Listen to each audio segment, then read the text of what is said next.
ஸ்ரீ சிவசங்கரா தேவனே, ஸ்ரீ சிவசங்கரா தேவனே. சங்கரம் சிவசங்கரம். லிபரேட்டட் சோல், ரியலைஸ்டு சோல், இவை இரண்டும் ஒன்றுதானா அல்லது வெவ்வேறா? வெவ்வேறு என்றால் இவை இரண்டுக்கும் உள்ள வேறுபாடு என்ன? இந்த உடம்பு கண்டெய்னர், இந்த உடம்புக்குள்ளே இருக்கக்கூடிய ஆத்மா இருக்கு இல்லையா, அது இந்த சரீரத்திலிருந்து தன்னை வெளியே வர வைத்து கொண்டு சரீரமும் உடலும் ஒன்றுக்கு ஒன்று வேடிக்கை பார்க்குற ஒரு நிலை இருக்குது. நீங்கள்லாம் இருக்கீங்கன்னா, your soul is the prisoners in the jail of your body. So அந்த ஜெயிலில் இருக்கிற கைதி வெளியே வந்துட்டு அந்த மாதிரி இந்த ஆத்மா தானே வெளியே வந்துட்டு இந்த பாடியையும் ஆத்மாவையும் ஒன்றுக்கு ஒன்று விட்னஸ் பண்ணிக்குது. இது உடலோன் தானே உயிரோன் நோக்கூட்டி பார்த்திடு அப்படின்னு அர்த்தம். உடல், உயிரோன், ஆத்மா, இந்த ரெண்டும் நோக்கோட்டினா ஒன்றுக்கு ஒன்று பார்த்துக்கிறது. இதுதான் அந்த எக்ஸ்பீரியன்ஸ் ஆஃப் டெத்துங்கிறது. இப்போ நார்மலாக ஒரு ஆள் இறந்து போனால் கூட என்ன ஆகும், அவனுடைய உடம்புல இருக்கிற ஸ்பிரிட்டு வெளியே வந்துடும். வந்துட்டு அவனுடைய இறந்து கிடக்கிற உடம்புக்கு மேலே ஒரு குறிப்பிட்ட ஹைட்டில் அது நின்றுக்கிட்டு எல்லாத்தையும் வேடிக்கை பார்க்கும். நான் உயிரோடு தானே இருக்கேன், எதுக்கு இவங்கெல்லாம் அழுதுன்னு இருக்காங்க அப்படிலாம் தோணும். ஏன்னா அந்த சொந்தக்காரங்க அவங்கெல்லாம் அழுகுறாங்க இல்லையா, அதெல்லாம் அது பார்த்துன்னு இருக்கும். And it never feels. ஒரு குறிப்பிட்ட ஒரு 13-14 நாள் வரைக்கும் அந்த வாசனைகள் இருக்கும். ஒரு பெருங்காயத்தை இருந்த டப்பாவில் பெருங்காயத்தை எடுத்தால் கூட பெருங்காய வாசனை இருக்குமா, அந்த மாதிரி ஆத்மா சரீரத்திலேருந்து வெளியே வந்தால் கூட அதுக்கு அந்த அட்டாச்மெண்ட்ஸ் இருந்துக்கிட்டே இருக்கும். சொந்தம், பந்தம், இந்த மாதிரிலாம் இருக்கும். இன்னும் சொல்லப்போனால் அவங்க வேண்டியவங்க யாராவது வெளியூரில் இருந்தால் அது அங்கெல்லாம் போய் அவங்கள பார்த்துட்டு வரும்.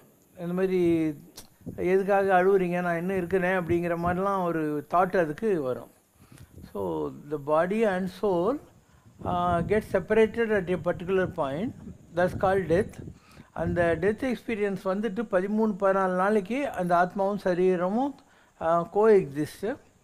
நீங்கள் அதுக்கப்புறம் காரியம் பண்ணுறீங்க. இந்த 10-13 நாளைக்கு பால் ஊற்றுவீங்க. அந்த எங்கே எரிச்சாங்களோ போச்சாங்களோ அங்கே போய் பால் ஊற்றுறதுன்னு ஒரு வைபவம் இருக்குது. அதுக்கப்புறம் அந்த 13ஆவது நாள் 14 நாள் உங்கள் கொலை வழக்கத்துப்படி என்ன பண்ணுவீங்க, ஒரு கோயில் இருக்குன்னா அந்த கோயிலில் என்ன ஒரு கல்லை வச்சு இதுதான் முருகர், இதுதான் சிவன் அப்படி சொல்கிறீங்க. அதே மாதிரி ஒரு கல் வைப்பாங்க, இதுதான் முன்சாமி நாயக்கர், இதுதான் ரெட்டியார், இதுதான் ஒரு இப்ராஹிம், அப்படி ஏதோ ஒரு கல் வைப்பாங்க. வச்சுட்டு கோயில் கொடிமரம் இருக்கும், அந்த மாதிரி ஒரு குச்சி நட்டு இதுதான் அந்த கோயில் கொடிமரம்னுவாங்க. ஒரு கோயில் கல்லுக்குள்ளே ஒரு டிவைன் எனர்ஜியை ஆவாகனம் பண்ணுற மாதிரி இறந்து போன முன்சாமி நாயக்கருடைய ஸ்பிரிட்டை அந்த கல்லுக்குள்ளே ஆவாகனம் பண்ணி, நீ வந்த வேலை ஆயிடுச்சு, நீ இன்னும் போகலாம் அப்படின்னு அதுக்கு வேண்டி இதெல்லாம் படைச்சிருவாங்க. உனக்கு இதெல்லாம் பிடிக்கும், இதெல்லாம் நான் படிக்கிறோம் அப்படின்னு சொல்லிவிட்டு அந்த குடும்பத்தில் இருக்கிற எல்லாருமே அரிசி கிரிசி போட்டு அதை பேக்கப் பண்ணுறதுக்கு பண்ணுவாங்க. அந்த மாதிரி பண்ணிட்டா அது பித்ருலோகத்துக்கு போயிடும். இந்த மந்திர உச்சாடனங்கள் வழியாக அது பித்ருலோகத்துக்கு போயிடும். எத்திரியல் வேர்ல்டுன்னு பேர். பித்ருலோகம் என்பது அல்டிமேட் கிடையாது. ஒரு நீ இங்கேருந்து எமிரேட்ஸில் போகிற, எமிரேட்ஸ் ஃப்ளைட் எல்லாமே துபாய்க்கு போகும். அங்கேருந்து அது இன்னொரு யூரோப்பியன் கண்ட்ரிஸ்க்கோ அமெரிக்காவுக்கோ போகும். அந்த மாதிரி இந்த பித்ருலோகம்ன்றது ஒரு டிரான்சிட் லோஞ்சு தான். இங்கேருந்து போன ஸ்பிரிட்டு பித்ருலோகத்தில் இருக்கும். And it's not liberated. The travel is still on.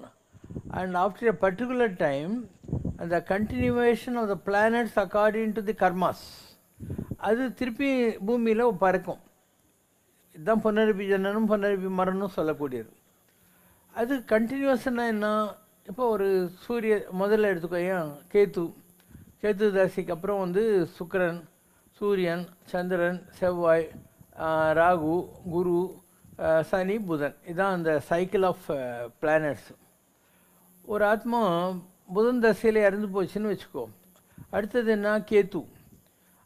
அது புதன் தசையில் மேலே போயிடுச்சு பித்ருலோகத்துக்கு. உடனே வந்ததுன்னா அந்த குழந்தைக்கு லிவர் ப்ராப்ளம்ஸ் இருக்கும், கண்ணு ப்ராப்ளம்ஸ் இருக்கும்.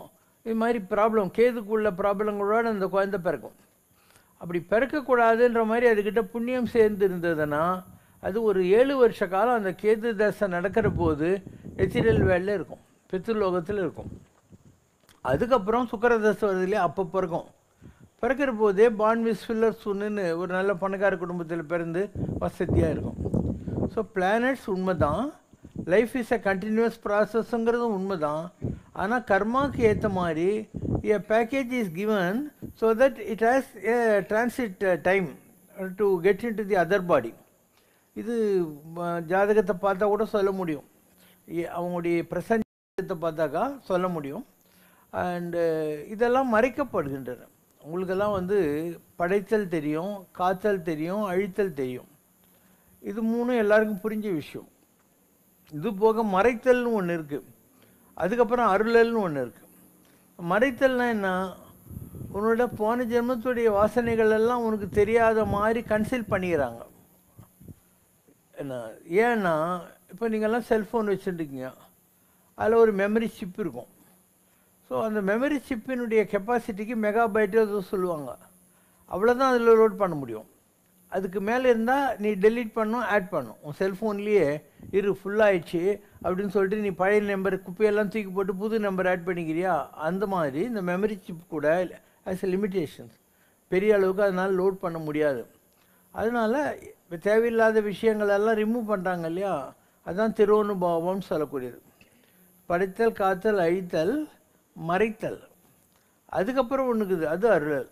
அந்த அருளல்ங்கிறது வந்துட்டா இன்னும் உலகத்தை விட்டு நீ போயிடலாம். அந்த அருளல் கடவுள்கிட்டேருந்து வரும். They will decide whether you are finished with your vasanas and you are ready to back ஆஃப்ங்கிற மாதிரி இருந்தாக்கா, அப்போது அந்த 5வது ஃபங்க்ஷனுக்கு அப்புறம் நீ உலகத்தில் திருப்பியும் இந்த சர்க்கிள்குள்ளே வந்து மாட்ட வேண்டியதில்லை. So this is how this function it happens. Past life பற்றி சொல்கிறாங்க. இப்போ நிறைய யூடியூப் சேனல்ஸில் இல்லை இந்த மாதிரி விஷயங்களில் பழைய ஜென்மத்தினுடைய வாசனைகள் வந்து சில பேருக்கெல்லாம் தெரிய வருது அப்படிங்கிறது ஒரு டாப்பிக்காக போயிட்டே இருக்குது.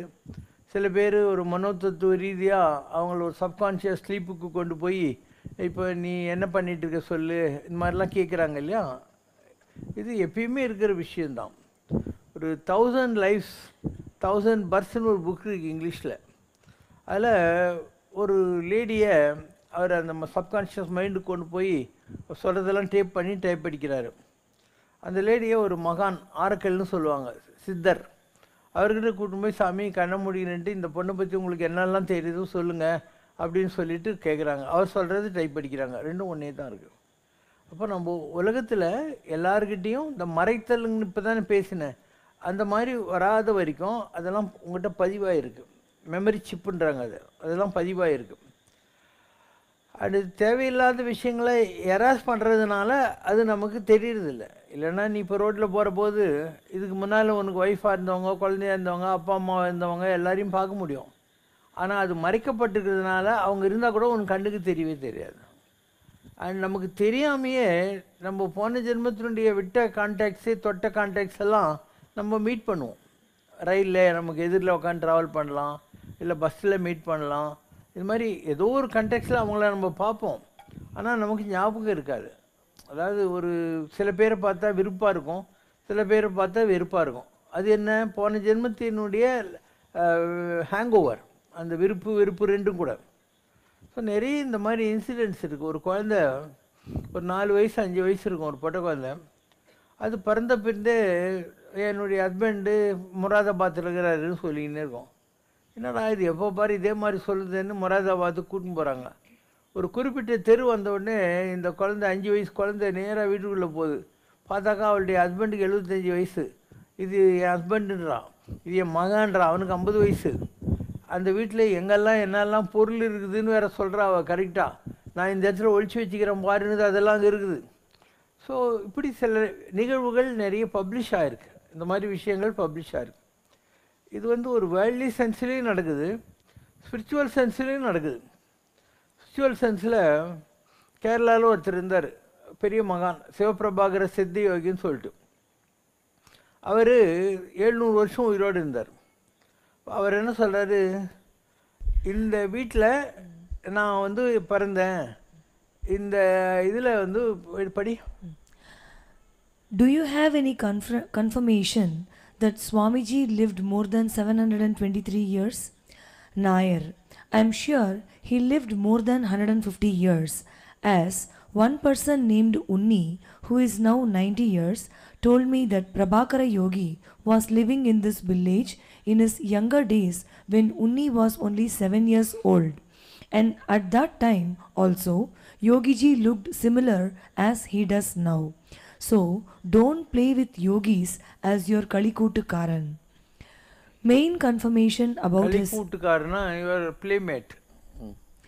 Main confirmation about his age is given by the current generation of people living in Akavanur Mana Chavara near Thiruviranikulam temple. Swamiji visited Akavanur Mana in his last days. He told me that he was born and brought up in this place 700 years ago. People did not believe this claim of Swamiji. He told them that there is a takad at the inner top Uttaran தக்கட்னா தகுடு. of this mana. In that tagad, my name is written as the 10th child of the 12 siblings along with the names of my brothers and sisters. The family members of that mana searched for that tagad on the top of the roof and they found this tagad there, on which were also written the Kolla Varsha 438 along with what Swamiji had said. Thus, Swamiji proved before the mana members that Swamiji was an occupant of that place many years ago. Swamiji also mentioned that his time on earth will be complete the day that mana is demolished, and it proved to be true when in the year 1986 that mana was demolished for a new concrete building. Swamiji took his samadhi. So இது ஒரு case study உங்களுக்கு இப்படிலாம் இருக்குன்றது prove பண்ணுது. நீங்கள் ஷேக்ஸ்பியருடைய Julius Caesar எல்லாம் படிச்சிங்கனாக்கா, Julius Caesar என்ன பண்ணுறாங்க, இதுக்கு முன்னாடி ஒருத்தர் இருந்தான், அவன் பேர் பேம்போன்னு நினைக்கிறேன். அவனை வந்து கொலை பண்ணுறாங்க இவங்கெல்லாம் சேர்ந்து, இந்த கேங்கெல்லாம் சேர்ந்து. And after some time Julius Caesar is also assassinated. அப்போ கரெக்டாக பார்த்தா எவனுடைய ஸ்டாச்சு இருக்கோ, இவங்க கொலை பண்ண ஆளுடைய ஸ்டாச்சு இருக்கு இல்லையா, அதுக்கு கீழே கரெக்டாக ஜூலியஸ் சீசரை கொலை பண்ணுறாங்க. ரோமன் ஹிஸ்ட்ரியில் இருக்குது இந்த மாதிரி. இப்போ நமக்கு தெரிஞ்சாலும் தெரியலனாலையும் there is a beautiful rewind and fast forward in this world. Rewind and fast forward எதுக்காக சில நிகழ்வுகள் நடக்கின்றன என்ற மாதிரிலாம் இருக்கும். ஸோ எல்லாமே அப்படி தான். நம்ம பெரிய குழந்தைங்களாம் பிறக்கிறது, கல்யாணம் கட்டிக்கிறது, நமக்கு குழந்தைங்க பிறக்கிறது, நம்ம எந்த முதலாளிகிட்ட வேலை செய்கிறோம். இப்போது யூ ஒர்க், இப்போ நம்ம ஊர் பசங்களே எவ்வளோ பேர் வெளிநாட்டில் தான் வேலை செய்கிறாங்க. ஏன் அந்த ஊரில் போய் அங்கே வேலை செய்யணுன்னா, யார் கம்பெனியில் இவங்க வேலை செய்கிறாங்களோ அந்த ஆத்மாவுக்கும் இவங்களுக்கும் கனெக்ஷன் இருக்கும்.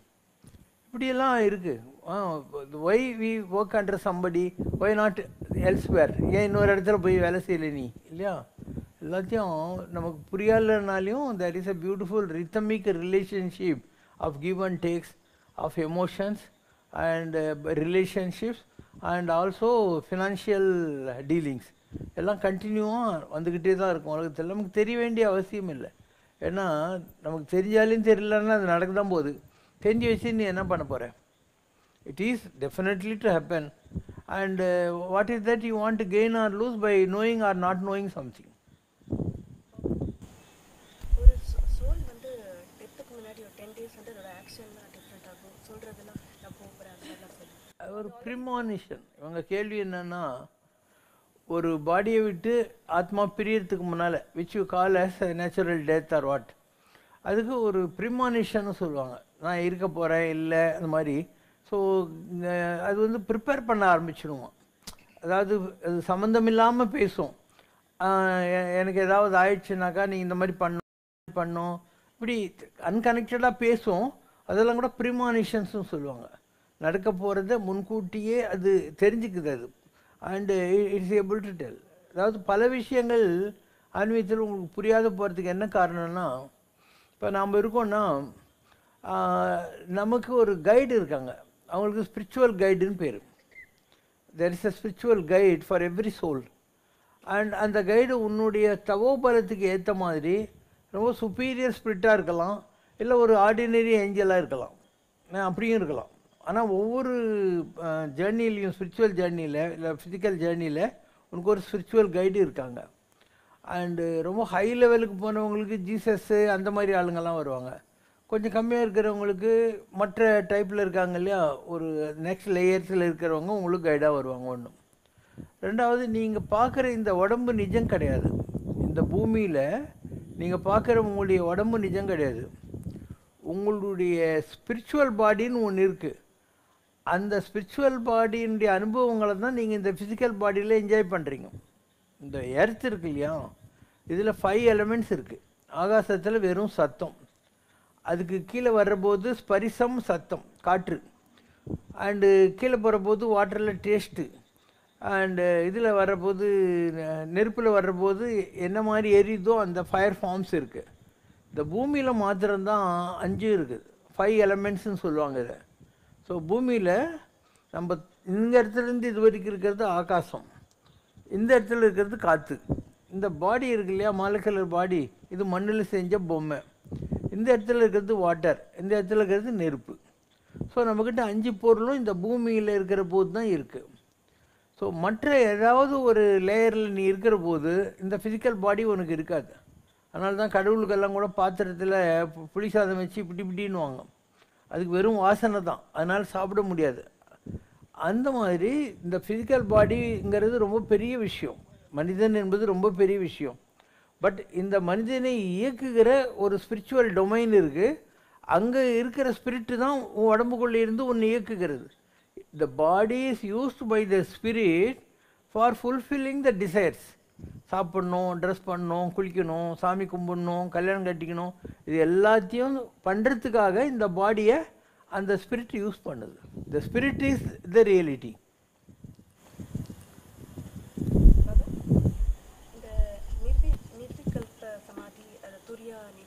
அது வேறு. இவங்க சொல்கிற நிர்விகல்ப சமாதி, துரியம், துரியாதீதமெல்லாம் வந்து உன்னுடைய தியானத்தில் நீ அடையக்கூடிய நிலைகள். It is nothing connected to birth death experiences. இப்போது நம்ம உக்காந்துட்டு தியானம் பண்ணுற போது நான் சொல்கிறேன் இல்லையா, ஆரம்பத்தில் உனக்கு தியானம் பண்ண ஆரம்பிக்கிற போது தியானமே வராது. ரோட் சத்தம், டிவி எல்லா சத்தம் வந்துக்கினே இருக்கும். அதுக்கப்புறம் ஒரு அரை மணி நேரம் உட்காந்தியானா ஒரு 2 நிமிஷம் 3 நிமிஷம் நீ சொல்கிற நினைக்கிற தியானமோ மந்திரமோ உருவகமோ ஏதாவது ஒன்று வரும். அதுக்கப்புறம் நீ சொல்கிற மந்திரம் வந்து ஒரு 20 மினிட்ஸ் வர்றதுக்கு வாய்ப்புகள் இருக்குது. 4வது நிலை வர்றபோது உருவகமும் இல்லை, அதாவது no figures and no mantras. ஒரு குழந்தை தொட்டிலில் தூங்கி விடுற மாதிரி அப்படி ஒரு அனுபவம் வரும். நீ எவ்வளோ நேரம் தூங்கினேன்னு உனக்கு தெரியாது, அது தூக்கமா இல்லை தியானமான்னு கூட தெரியாது. அப்படி அப்போ உனக்கு ஞாபகம் வரும், ஓ நம்ம தியானத்தில் உட்காந்துன்னு இருக்கமான்ட்டு. அது நீ வேணும்னா அந்த நிலையை கண்டினியூ பண்ணலாம், வேணான்னா கட் பண்ணிக்கலாம். ஸோ இது எல்லாமே வந்து தியானத்தில் வரக்கூடிய ஒரு மைண்டினுடைய ஆப்ரேட்டிவ் போர்ஷன்ஸ். தியானத்தில் சோல் வெளியே வராது. எப்போ வரும்னா, ஒரு நம்ம உடம்பை இந்த உடம்புலேருந்து வெளியே கொண்டு போகிறதுக்கான ஒரு விஷயம் நம்மக்கிட்ட இந்த இடத்துல இருக்குது. இது வந்து ப்ளூ கான்ஷியஸ்னஸ் நீங்கள் சொல்லலாம், are you can call blue bell.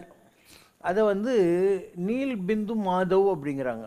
நீல்னா நீளமான, பிந்துனா பொட்டு வைக்கிற இடம், பிந்தியா பிந்து, மாதவன்னா மாதவம் செய்தவன் அர்த்தம்.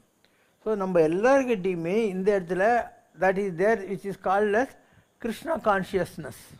You call that as Krishna consciousness or cosmic consciousness. So இந்த இடத்துல அந்த நீலஜோதி இருக்கு. And whenever your spirit wants to go astral, it uses this blue light to connect itself with the spiritual world. உன் உடம்பு இங்கே தான் இருக்கும். நீ அந்த ப்ளூ லைட்டில் ட்ராவல் பண்ணி எங்கெல்லாம் போகணுமோ அங்கெல்லாம் போவேன். உனக்கு எந்த மாதிரி அனுபவங்கள்லாம் வரணுமோ எல்லாமே உனக்கு புரியும். திருப்பியும் உடம்புக்குள்ளே நீ வந்துடுவேன். ஓகேவா? படி. இது வந்து முக்தானந்தான்னு ஒரு பெரிய மகான், கணேஷ்புரி நித்யானந்தாவனுடைய சிஷ்யர். அவர் ரொம்ப உலக புகழ்பெற்ற ஒரு புக்கு எழுதியிருக்காரு, சித் சக்தி விலாஸ்ன்னு பேர். நம்ம லைப்ரரியில் கூட இருக்குது. சித்துனா என்ன? மைண்டு. சித்த சக்தி, சித்த சுத்தின்றாங்களா, அது மாதிரி சக்தி விலாஸ்னா அதனுடைய வெளிப்பாடுகள்னு அர்த்தம். Sri Gurudev has especially sung the praises of the radiant, shimmering blue pearl and its sparkling blue light. He calls it Neeleshwari, the blue goddess, who is all in all. Chiti, Kundalini, Parashakti, the Absolute, God, the Guru, Soul, the abode of supreme peace. She is the self-luminous Chit Shakti playing in the form of the universe. Only the pure can see this blue pearl. Here Sri Gurudev has revealed a new and miraculous phenomenon, the vision of the divine being within the blue pearl, described in the Vedas as Sahasrakshas Sahasrapath, the one with 1,000 eyes and 1,000 fields. இதெல்லாம் நம்ம வேதங்களில் இருக்குது. சாகராட்ச இதெல்லாம் சொல்கிறாங்க இல்லையா, மந்திரத்தில் வர்றது அதெல்லாம். The blue pearl. While revolving, the pupils of both the eyes became centered on the cranial region. The eyeballs rolled upwards and then downwards. இதுக்கெல்லாம் கிரியாஸ்ன்னு பேர்.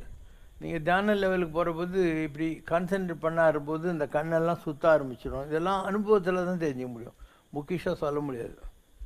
This was followed immediately by a momentary appearance of the tiny resplendent blue pearl, shaped like a sesame seed, which shot out of the eyes like a lightning flash and returned to its seat within.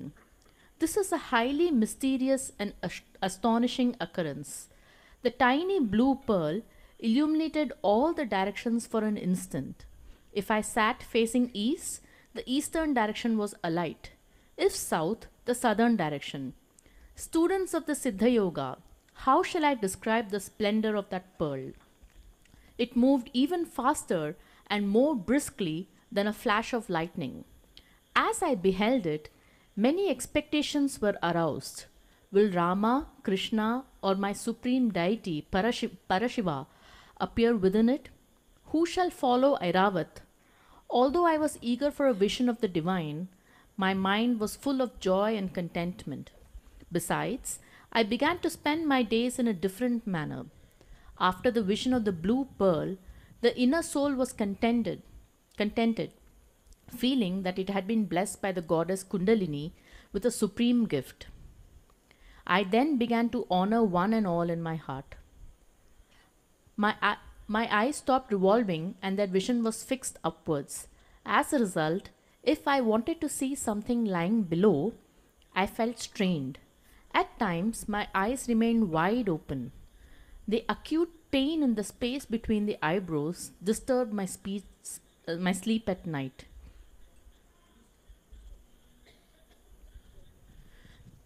The blue star which had transported me is situated in the Sahasrara of every creature.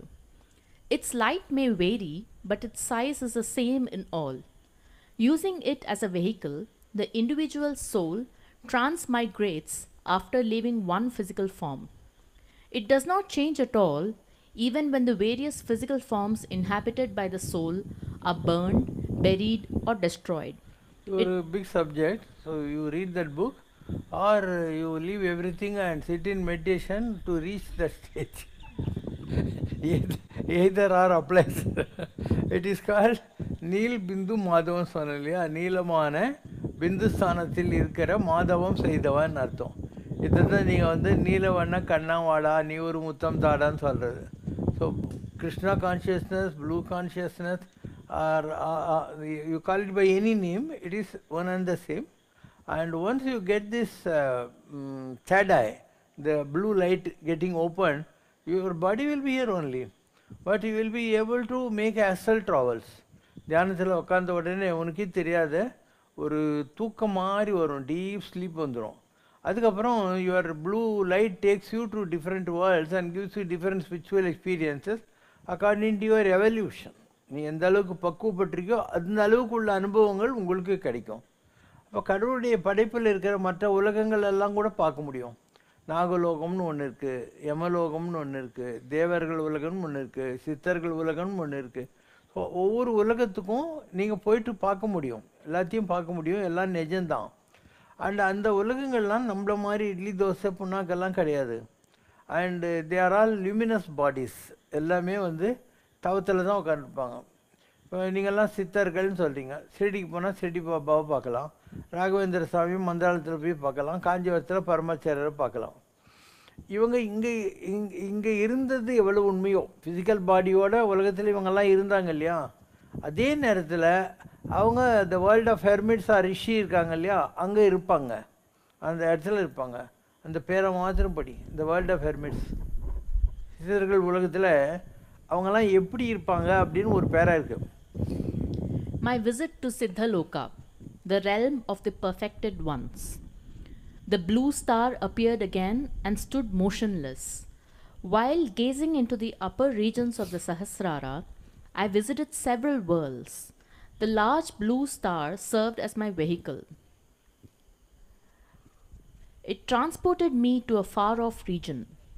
What a beautiful world! Oh, how exquisite! This was the most enchanting of all the worlds I had visited so far. Its beauty is beyond my power of description. In fact, to describe it in words would be a mockery of it. In this sublime world where the blue star had taken me, I saw uncommonly attractive paths. There were forests, caves of varying sizes, flowing springs of pure water, white, blue, and green deer, and white peacocks. How tranquil its atmosphere! This realm was filled with a soft light, somewhat like that of the rising sun seen through a blue glass. It had neither a sun nor a moon. Blue light was spread all over of its own will. The climate of this region was entirely wholesome and the light enchanting.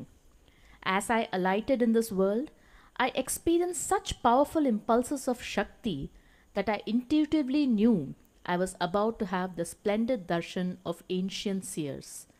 I began to move there with the speed of light. Lo, this was Siddhaloka. As soon as I arrived there, I began to know everything. I saw innumerable siddhas absorbed in meditation.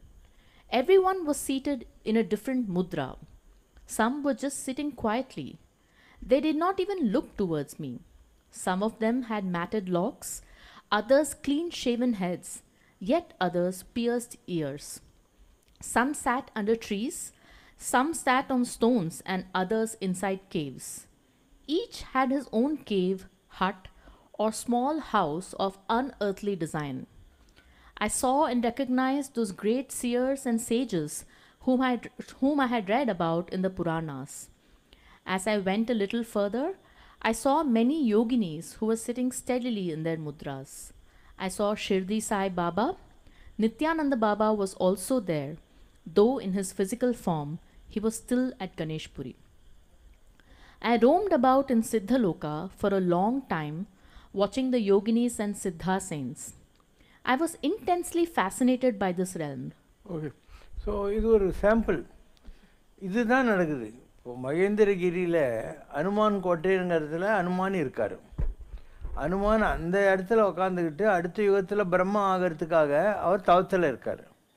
But அதே ஹனுமான் எப்பெல்லாம் இந்த உலகத்தில் ஒரு NEET வருதோ அப்போல்லாம் ஒரு ராகவேந்திர சாமியாவோ இல்லை ஒரு சமர்த்த ராமதாஸாவோ துளசிதாசராவோ இந்த உலகத்தில் வராரு.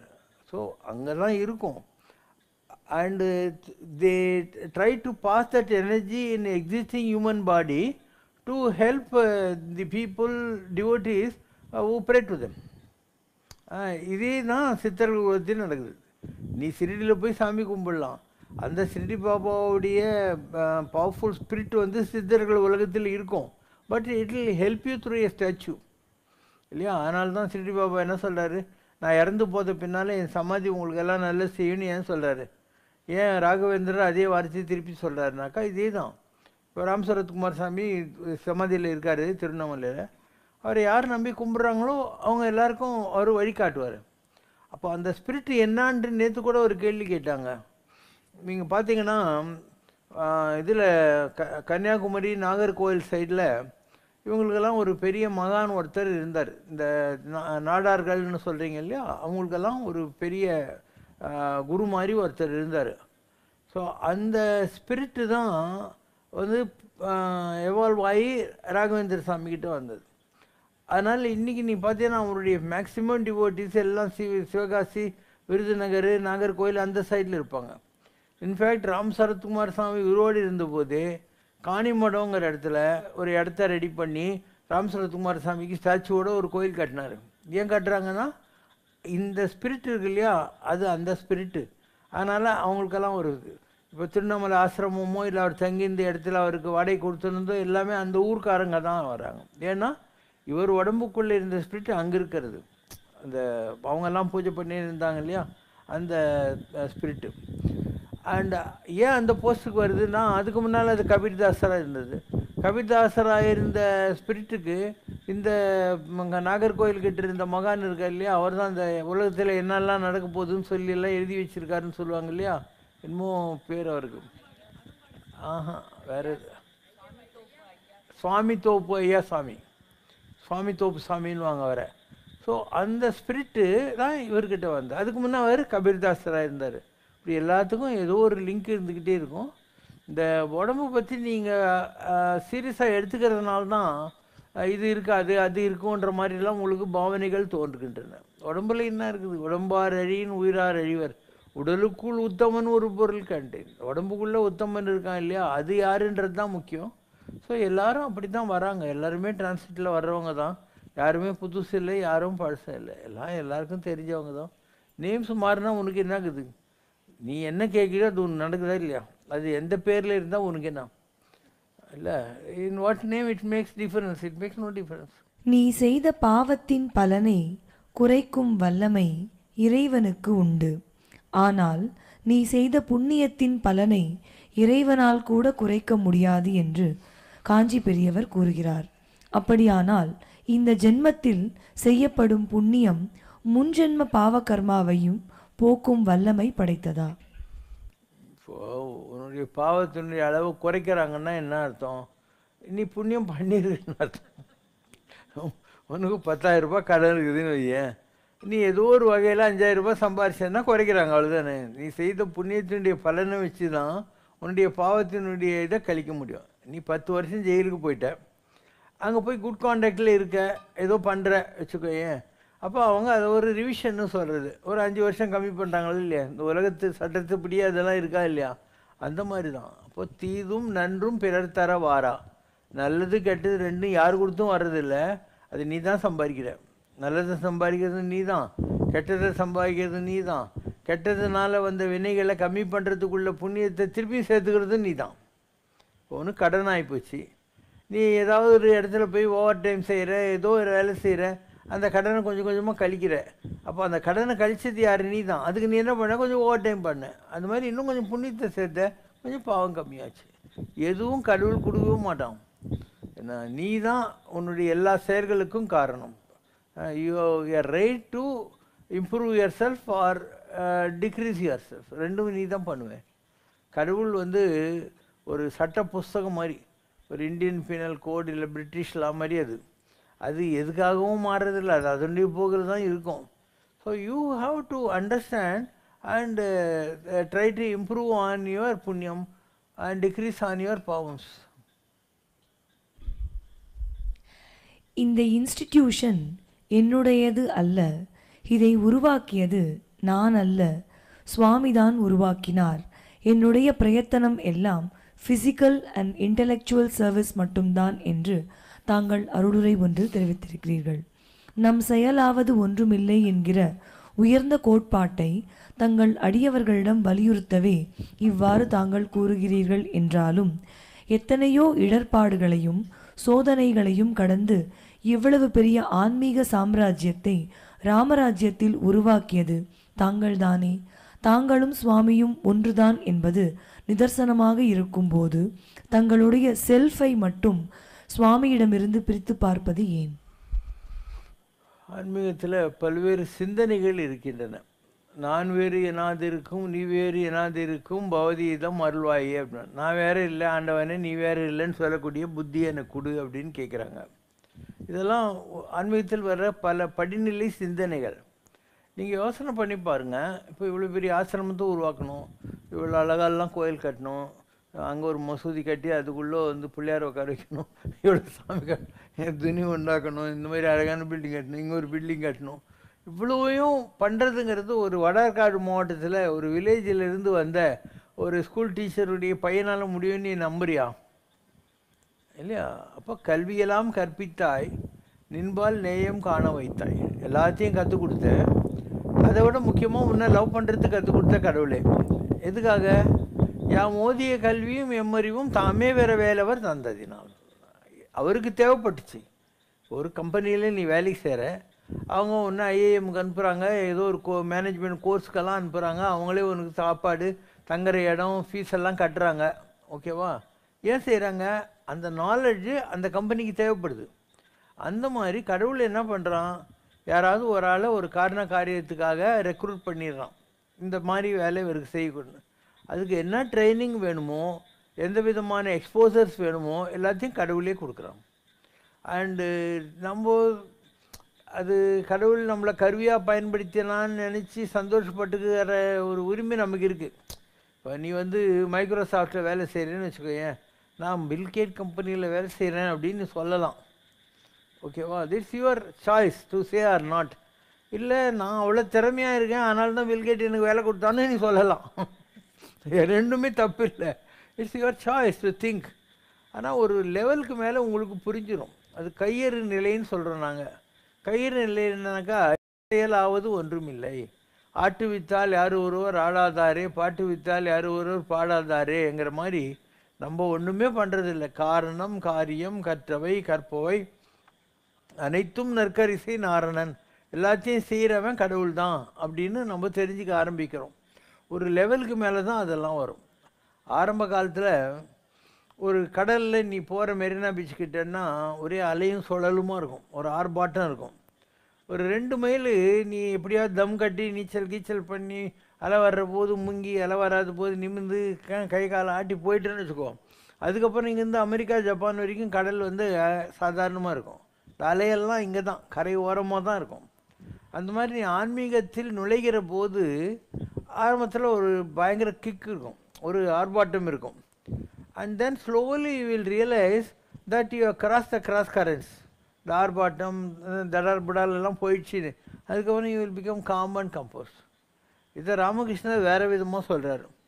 ஒரு கல்யாண வீட்டில் நீ போகிற சாப்பிட்றதுக்கு அவங்கவுங்க டேபிள் சேரை இழுத்துன்னு இருப்பாங்க, பாத்திரத்தெல்லாம் இழுத்துன்னு இருப்பாங்க, டங்கு புங்குன்னு பாத்திரம் டரு புருன்னு எல்லாம் பாத்திரம்லாம் ஒரே சத்தமாக இருக்கும். அவன் போய் அவன் டேபிளில் உக்காந்துட்டு வாழை இலையை நல்லா தண்ணி தெளித்து வச்ச உடனே அவன் பரிமாற ஆரம்பிப்பான். ஸோ எல்லாத்தையும் பரிமாறி முடித்து சாப்பிட ஆரம்பிக்கிற போது சத்தம் கொஞ்சம் கம்மியாக இருக்கும். அதுக்கப்புறம் இவன் நக்கிற பாயசம் சாப்பிட்ற பொருள்களுடைய சத்தம் தான் வந்துட்டுருக்கும். அண்டா குண்டா சத்தமெல்லாம் இப்போ இல்லை. லாஸ்ட்டில் வந்து தயிர் சாதத்துக்கு வர்றபோது ஆகிடும். அது மாதிரி எந்த ஒரு எஃபர்ட்டும் ஆரம்பத்தில் ஆர்ப்பாட்டமாக தான் இருக்கும். அது அடங்குகிற போது சைலண்ட்டாக ஆகிடும், தானாகவே சைலன்ஸ் வந்துடும். அதனால் எவ்வளோ பெரிய மகானாக இருந்தாலையும் கூட அவங்க எல்லாருமே இந்த நிலைகளையெல்லாம் தாண்டி வந்தவங்க தான். ஆரம்பத்தில் ஒரு கிக் இருக்கும், நமக்கு இந்த மாதிரி ஒரு நிலை கிடச்சிருக்குங்கிற மாதிரியெல்லாம் ஒரு கிக்கு வரும். அண்டு அதெல்லாம் தாண்டுகிற ஒரு காலமும் உங்கள் வாழ்க்கையில் வரும்.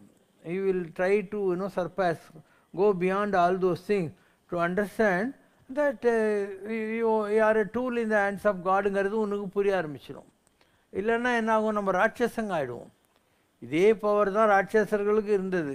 அவங்க கடவுளை விட அவங்க பெரிய ஆளுங்க நினச்ச போது, சுப்பிரமணியனை விட சூரபத்மன் பெரியவன் நினைக்கிற போது இந்த ப்ராப்ளம் எல்லாம் வருது இல்லையா? ஒரு ராவணன் அவனும் குவாலிஃபைட் தான், ஆனால் அவன் வந்து தன்னை பெரிய ஆளாக நினச்சிக்கிட்டு எல்லா ஆக்டிவிட்டியும் செய்கிற போது, இல்லை வாலி அப்படி செய்கிற போது, இன்னொருத்தர் இப்படி செய்கிற போது, God has to make them understand that they are non-entities. Before God they are nothingங்கிற மாதிரி புரிவிக்கிற ஒரு நிலை வரும்.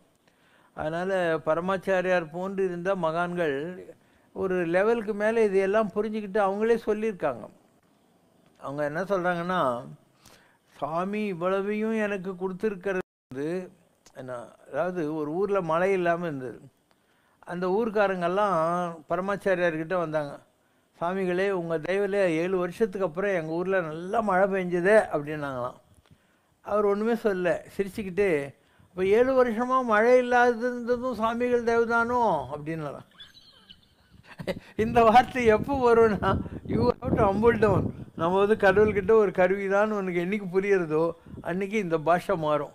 அது வரைக்கும் அவன் சொன்ன உடனே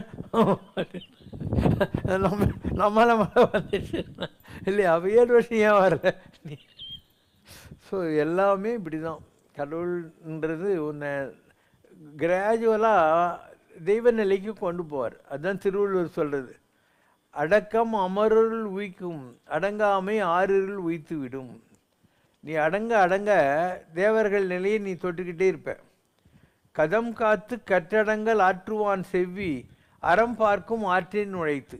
எவன் இந்த ஆர்ப்பாட்டத்தெல்லாம் விட்டுட்டு அடக்கமாகறானோ அவன் எப்போ வருவான், தர்மதேவ வழி மேலே வீ வச்சுக்கிட்டு வாப்பா வாப்பா வெல்கம் வெல்கம் சொல்லிக்கினே இருக்குமா. அதனால் you have to grow, as you grow you have to humble down your self. அதாவது ஒரு இயேசுநாதர் பைபிள்லேயும் இதே தான் சொல்கிறாரு, எல்லா மதங்களும் இதை தான் சொல்லுது.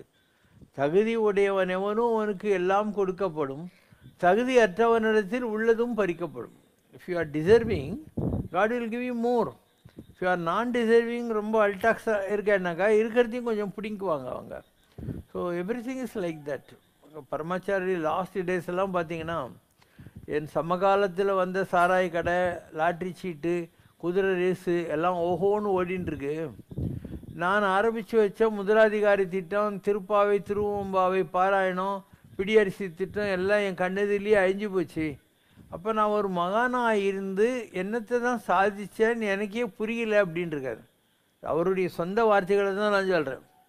இன்னொரு இடத்துல சொல்கிறார், நான் இத்தனை உபன்யாசங்களும் இத்தனை பிரசங்கங்களும் செய்வதனுடைய காரணம் இதெல்லாம் கேட்டு உங்களில் லட்சத்தில் ஒருத்தனாவது உருப்பட மாட்டானாங்கிற நப்பாசை தான் சொல்லியிருக்காரு. அதாவது உருப்பிடுவாங்கன்றது கூட இல்லை, உருப்பட மாட்டானாங்கிற ஒரு கிரேசின்றதான் இதெல்லாம் பண்ணிட்டு இருக்கேன் அப்படிங்கிறார். So he knew for himself that it is a thankless job and unproductive job. Results are not going to be there. But still என்ன பண்ண, என் கடன் பணி செய்து கிடப்பதே என் கடன் அடியனையும் தாங்குதல்ங்கிற மாதிரி ஒரு நிலையை தொடுவாங்க. ஓ ஆஸ் யூ க்ரோ, இப்போ ஒவ்வொரு தடவையும் நீ மேலே போகிற போது கடவுள் உன்னை வந்து ஒரு மிலிட்ரியில் நீ சேர்றன்னு வச்சுக்கோ. அப்போ ஆரம்பத்தில் நல்லா ஒரு 35 கேஜி மூட்டை எடுத்துன்னு மலை மேலெலாம் ஏற சொல்லுவாங்க, எல்லாம் பண்ணுவாங்க. அதுக்கப்புறம் கொஞ்ச நாளைக்கு ஒன்றே மெஸ் நல்ல சாப்பாடெல்லாம் போட்டு நல்ல யூனிஃபார்ம் எல்லாம் கொடுத்து கொஞ்சம் லெஸ் எக்ஸசைஸோடு வச்சுருப்பாங்க. அதுக்கப்புறம் நீ அடுத்த ப்ரொமோஷனுக்கு போகிற போது திருப்பியும் ஏதாவது பரீட்சையெல்லாம் வச்சுக்கின்னு இருப்பாங்க. உங்கள் வேர்ல்ட்லேயும் இப்படி தானே, நீ ஒவ்வொரு தடவையும் நீ ப்ரமோஷன் கேட்கணுன்ற போது ஒரு சென்வஸ் பரீட்சை எழுதணும், காம்படிஷன் ஏதோ எழுதணும், குவாலிஃபைங் எக்ஸாம் இருக்குது, உன்னை திருப்பியும் கொண்டு போய் உட்கார வச்சு எங்கேயாவது ட்ரைனிங் எல்லாம் கொடுப்பாங்க, உள்நாட்டிலையோ வெளிநாட்டிலையோ ட்ரைனிங் எல்லாம் கொடுப்பாங்க. அந்த மாதிரி ஒரு மகானுங்கிறவன் அவனுக்குன்னு ஒரு லைஃப் இருக்காது. ஒவ்வொரு காலகட்டத்திலையும் கடவுள் அவனுக்கு ஏதாவது டெஸ்ட் வச்சுன்னே தான் இருப்பார். ஸோ ஆன்மீகம் ரொம்ப அற்புதமான பாஷை. இந்த உலகத்தில் யாருமே புதுசு கிடையாது, எல்லாரும் ஏற்கனவே இருக்கிறவங்க தான். உன் லைஃப்பில் as the things unravel you will understand why how. இதெல்லாம் தான் ஞானம். ஞானன்றது நீ எந்த கேள்வி நான் பதில் சொல்கிறேன்னு இல்லையே, புக்கில் படித்தாலாம் வராது. புக்கில் படித்தாக்க நாளைக்கு சொல்கிறேன்னு போயின்னு இருக்க வேண்டியதுதான். இல்லை, ஒரு சர்ச்சில் ஒரு பாதிரியார் இருந்தார். அவர் எல்லோரும் கூப்பிட்டு you know on what I am going to talk today அப்படின்னாரு. எல்லோரும் ஏஸ் அப்படின்னாங்க. யூ நோ அப்படின்னு போயினே இருந்தார். மறுநாள் வந்து அதே கேள்வி கேட்டார். வி டோன்ட் நோன்னாங்க. What is that to tell to people who don't நோன்னு போட்டார். மூணாவது நாள் வந்தார். பாதி பேர் ஏஸ்னாங்க, பாதி பேர் நோனாங்க. Then over knows should tell to அதர்ஸ்ன்னு போயிட்டு. அதனால் நம்ம அடிபட்டு மெதிப்பட்டு வாழ்க்கையில் எத்தனை விதமான அனுபவங்களில் ஒரு ஞானியாகி உட்காந்துருக்கோம். அதனால தான் வெறுங்கையோடு வருவேன், வெறுங்கை போவேன். இந்த பவரெல்லாம் வந்து once you know you are a tool in the hands of the God you will get. நீ வந்து நான் செய்கிறேங்கிற எண்ணம் வந்ததுன்னா இந்த பவர் குறைஞ்சிக்கிட்டே போயிடும். தகுதி உடையவன் எவனோ அவனுக்கு எல்லாம் கொடுக்கப்படும் சொல்கிறது இதுதான். இந்த தகுதி எல்லாம் அடக்கம் தான். எல்லாம் தெரிஞ்சு வச்சுக்கிட்டு ஒன்றுமே தெரியாத மாதிரி இருக்கணும். என்ன செய்யறாவது ஒன்றும் இல்லை, எல்லாம் கடவுள் தான் செய்கிறாருன்னு புரிஞ்சுக்கணும். அந்த மாதிரி அனுபவங்கள் வந்து இருந்தால், இப்போ நான் வந்து ஒரு பேண்ட் ஷர்ட் போட்டு உட்காந்துருக்கேன். It is not that I was not knowing my levels. நீலங்கரையெல்லாம் நீ பார்த்தீங்கன்னா 400 மாலை போட்டுன்னு நானே தான் நிற்பேன் பெருமாளா இல்லை. அந்த நிலையும் நான் வந்து காட்டினேன், அனுபவித்தேன். அதுக்கப்புறம் இங்கே வந்து பெருமாள் கோயிலை கட்டிட்டேன். அதுக்கப்புறம் அடக்கி வாசிக்க ஆரம்பித்தேன். இப்போ அதையும் விட்டுட்டேன், ஜாலியாக பேண்ட் ஷர்ட்டில் வந்துடுறேன் நான் இல்லையா. மேலே கூட போகிறதே இல்லை பெருமாள் கிட்ட, கீழே இருந்தே கற்பூரம் காட்டின்னு இருக்கேன். So as you understand God and is methods you will go more humble. It is not that I have reduce in my power, I have increase in my power. It's a game. இப்போ இன்னும் வந்துக்கிட்டே இருக்கும். நீ எவ்வளோக்கு எவ்வளோ perform பண்ணுறியோ, உங்கள் ஆஃபீஸில் performance அப்ரைசல்னு பண்ணுறாங்க. பண்ணி உனக்கு ஒரு இன்க்ரிமெண்ட்டு, ஒரு ஹாலிடே, ஒரு பேக்கேஜ், கிஃப்ட் ஏதோ கொடுக்குறாங்கல்ல, அந்த மாதிரி தான் கடவுள் கூட. The more you perform, God will go on lifting you. God will go on lifting. இந்த உலகத்தில் எவ்வளோ சாமியாருங்க இருக்கிறாங்க, எவ்வளோ மகான்கள் நீ பார்க்குறதில்ல, எவ்வளோ பெரிய மடாதிபதிகள் வேஷம் கட்டுனுக்கிறாங்க, ருத்ராட்சம், பட்டை, மொட்டை, கொட்டை, கையில் வாத்தோட்டுற குச்சி எல்லாம் தான் வச்சுன்னுக்கிறாங்க. ஆரம்பத்தில் ஆஹா ஓஹோன்னு இருக்கும். ஆனால் a time comes when அதாவது முழு பூசணிக்காய் சூரிய உடைக்க முடிக்குமா, நீயே சொல்லி பார்க்கலாம். So every thing will come out. அதனால் நீ என்ன பண்ண, இந்த ஜனங்க இவங்க நம்மளை மதிக்கணும், காலில் விழணும், அதெல்லாம் நான் நினச்சே பார்க்காத. Your rewards are from the heavens. You are accountable to God who gave you all these assignments. So try to please him. Never try to bother to please this perishable commodities called human. இவங்கெல்லாம் நம்ம மதித்து என்ன ஆகணும்? சரி, மற்ற சாமியார் இருக்கிறாங்க, அவங்களுக்கெல்லாம் உங்கள் துட்டெல்லாம் வேணும். எனக்கு துட்டே வேணாமே, நான் வசதியாக தானே இருக்கேன். இப்போ என்ன இருக்குது, எல்லாத்தையும் பண்ணிவிட்டு ஜாலியாக தானே உட்காந்து இருக்கேன் நான், இல்லையா? ஏதாவது பண்ணுறதுக்கு இருக்கா பாரு ஒன்று. இதெல்லாம் சோலார் எலக்ட்ரிசிட்டி கூட நான் கம்மி பண்ணுறதுக்காக சோலார், எலக்ட்ரிக் பில் வராது, எல்லாத்தையும் செலவெல்லாம் கம்மி பண்ணே போகிறேன். I have mastered this technique of management to run a organization without public funding. தேவையே இல்லை. நம்ம வேலையை நம்ம பண்ணிகிட்டே இருப்போம். we are not bothered about outside crowd வந்தால் எனக்கு என்ன, வராகிட்டே எனக்கு என்ன, இல்லையா? மற்ற சாமியாருங்கன்னா க்ரௌட் வந்தால் தான் வந்து பணம் வரும் அவங்களுக்கு ஆசிரமத்தை நடத்துறதுக்கு. எனக்கு பணமே தேவையில்லை, அப்போ வந்தால் என்ன, வராகிட்டேன்னா. அதனால் என்னுடைய பாலிசி வந்து நார்த்தாக்கா டிஸ்ட்ரிக்ட் பாலிசி. நார்த்தாக்கா டிஸ்ட்ரிக்டில் என்ன பண்ணுவோன்னா, ஒரு பழமொழி, வந்த மாட்டேன் கட்ட மாட்டேன், போன மாட்டேன் தேட மாட்டேன். நீ வந்தியா, உன்னை வந்து தடையை பிடிச்சி வா அப்படின்லாம் சொல்ல மாட்டேன். நீ போறியா, போயின்னு நான் ஒன்று கேட்கும் பின்னால் வந்து போகாது என் காரணம்னு சொல்ல மாட்டேன். ஸோ நம்ம பாலிசி அவள் தான், வந்தால் வா உனக்கு மரியாதை கொடுப்பேன், போனால் போ நான் கண்டுக்க மாட்டேன். ஏன்னா யார் தயவுலையும் இந்த இன்ஸ்டிடியூஷன் நடக்கலை. we have discipline the system and the system take care of the discipline. Shankar पूजिते शारदे सर्व सहोदरि शारदे, शंकर पूजिते शारदे अभीष्ट वरदे शारदे, अद्भुत चरिते शारदे, अभीष्ट वरदे शारदे, अद्भुत चरिते शारदे, शृंगगिरिस्ते शारदे, श्रुति प्रतिपाद्ये शारदे, शंकर पूजिते शारदे सर्व सहोदरि शारदे, शंकर पूजिते शारदे मंगलदायिनी शारदे, संगीत प्रिये शारदे, कामित वरदे शारदे, कोमल चरिते शारदे, कामित वरदे शारदे, कोमल चरणे शारदे, शंकर पूजिते शारदे सर्व सहोदरि शारदे, शंकर पूजिते. ओम जय शिव शंकर रे, स्वामी जगत परिपालक रे, आदि शंकर अवतारा अनाद रक्षक रे. ओम जय शिव शंकर रे, அன்னையும் தந்தையும் நீரென்றறிந்தும் அன்பில் நனைகின்றோம் சுவாமி, அன்பில் நனைகின்றோம். குறை ஒன்றுமில்லை மறைமூர்த்தி கண்ணா, குறை ஒன்றும் இல்லை கண்ணா, குறை ஒன்றுமில்லை கோவிந்தா.